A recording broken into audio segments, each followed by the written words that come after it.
Quyash degan bosh ko'zlarini saqal basgan bir bovay.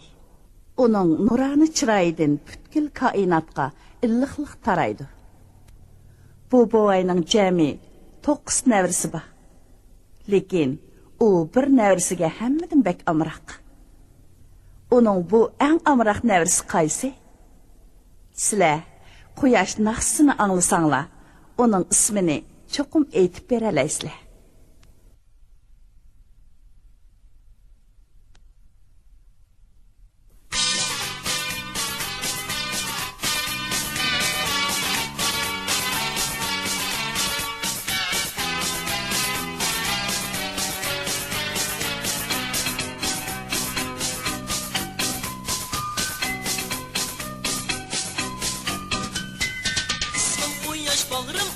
Bağrım ot, daim gülüp durayım.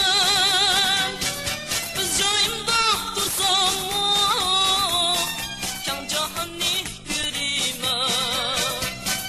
9 nevrim var benim,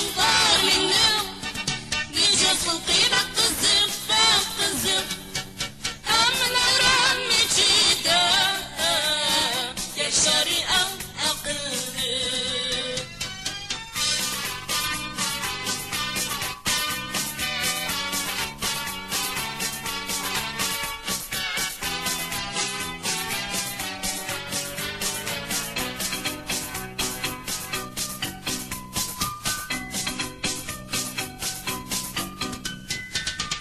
Nevrem var minin, birbirinden çiraylı, etrafımdan ketmeydi aylını davamlı.